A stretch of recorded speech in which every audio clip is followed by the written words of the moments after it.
বিশাল সম্পদের 2/3 দান করেছেন সৌদি আরবের শীর্ষ ধনী সুলাইমান আল রাজহি। নিজের জন্য কিছুই রাখেননি। ফোর্বস ম্যাগাজিন অনুসারে 0 থেকে শুরু করে তিনি বিশ্বের শীর্ষ 20 জন দানশীল ব্যক্তির মধ্যে একজন। জীবন সায়াহ্নে সবকিছু বিলিয়ে আবার শূন্যেই ফিরে গেলেন। সৌদির এক অতি দরিদ্র পরিবারের সন্তান ছিলেন সুলাইমান আল রাজহি। তিনি যে স্কুলে পড়াশোনা করতেন, একবার সেখানে আনন্দ ভ্রমণের আয়োজন করা হয়। জানিয়ে দেওয়া হয় প্রত্যেক শিক্ষার্থীকে 1 রিয়াল করে দিতে হবে, কিন্তু আল রাজহির বাবা মায়ের আর্থিক অবস্থা এত করুণ ছিল যে সন্তানের জন্য 1 রিয়ালের ব্যবস্থা করা তাদের পক্ষে সম্ভব হয়নি। ফলে ভ্রমণের সময় ঘনিয়ে আসায় তিনি কাঁদতে লাগলেন, কি করে ওই 1 রিয়ালের ব্যবস্থা করা যায় তা ভেবে। ঠিক ওই সময়টায় পরীক্ষার ফল প্রকাশিত হল। দেখা যায় সুলাইমান ক্লাসে প্রথম হয়েছেন। এই সাফল্যের পুরস্কার হিসেবে এক ফিলিস্তিনি শিক্ষক তাকে পুরস্কৃত করলেন 1 রিয়াল দিয়ে। এভাবে আনন্দ ভ্রমণের শখ পূরণ হওয়ার সুযোগ পেয়ে সুলাইমান আনন্দে যেন আটখানা হয়ে গেলেন।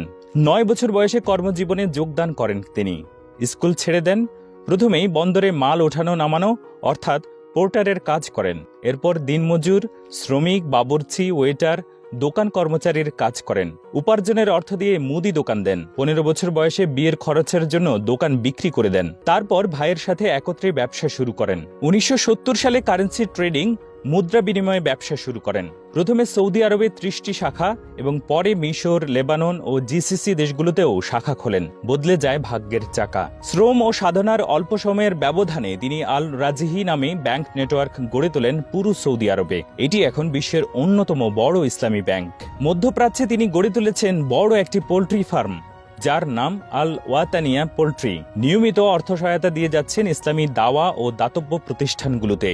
মোটামুটি ধনী হওয়ার পর সুলাইমান আল রাজহি এবার তার ফিলিস্তিনি শিক্ষককে খুঁজতে থাকেন। যখন শিক্ষককে পেলেন, তখন তিনি অবসরপ্রাপ্ত, আর্থিক অবস্থা অত্যন্ত করুণ। আল রাজহি তার শিক্ষককে পুরনো ঘটনা স্মরণ করিয়ে দিয়ে বললেন, কয়েক বছর আগে আপনি আমাকে 1 রিয়াল পুরস্কার দিয়েছিলেন। শিক্ষক মৃদু হেসে বলল, সেই 1 রিয়াল তুমি এখন ফিরিয়ে দিতে চাচ্ছ? এরপর রাজহি তার প্রিয় শিক্ষককে একটি সুন্দর বাড়ি ও গাড়ি উপহার দিলেন। বললেন, আজ থেকে আপনার যাবতীয় খরচ বহন করব আমরা। অশ্রুসিক্ত শিক্ষক বললেন, এসব আমার জন্য অনেক বেশি হয়ে যায়। রাজহি উত্তর দিলেন, আজ এসব পেয়ে আপনি যতটুকু খুশি, সেদিন সেই 1 রিয়াল পেয়ে আমি তার চেয়ে বেশি খুশি হয়েছিলাম। বিশ্বের অন্যতম বড় খেজুর বাগানটি তার। এই বাগানে 2 লাখ খেজুর গাছ আছে। মধ্য সৌদি আরবের আল কাসিম প্রদেশে অবস্থিত এই বাগানের আয়তন প্রায় 5,500 হেক্টর। এই বাগানে 45 ধরনের খেজুর আবাদ হয়। বাগানটি গিনেস বুক অফ ওয়ার্ল্ড রেকর্ডে স্থান করে নেয়। শেখ সুলাইমান আল রাজহি এই বাগানটি পুরোপুরি দান করে দিয়েছেন। তার দান করা এই সম্পদের বর্তমান মূল্য 60 বিলিয়ন রিয়ালের বেশি। রমজানে কাবা শরীফ ও মসজিদে নববী এবং অন্যান্য মসজিদ সমূহে এই বাগানের খেজুর দিয়ে ইফতার করানো হয়। মুসলিম দেশগুলোতে এই বাগানের খেজুরই উপহার হিসেবে পাঠানো হয়। এর আয় দরিদ্রদের জন্য ব্যয় করা হয়।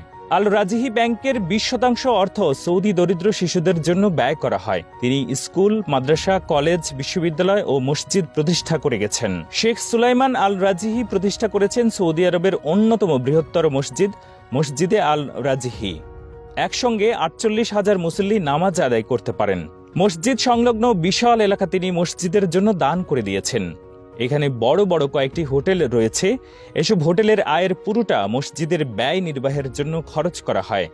রয়েছে একটি হাসপাতাল। এখান থেকে দরিদ্রদের বিনামূল্যে চিকিৎসা সেবা দেওয়া হয়। সৌদি আরবে এমন কোনো শহর পাওয়া যাবে না যেখানে আল রাজহি পরিবারের অর্থ সহায়তায় তৈরি মসজিদ নেই।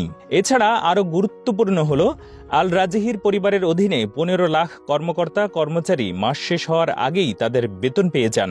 বৈশ্বিক মহামারী মোকাবেলায়ও তার ব্যাংক সৌদি স্বাস্থ্য মন্ত্রণালয়কে 170 মিলিয়ন রিয়াল দান করেছে। 2017 সালে এই ধনকুবের মৃত্যুবরণ করেন। মৃত্যুকালে তার বয়স হয়েছিল 97 বছর।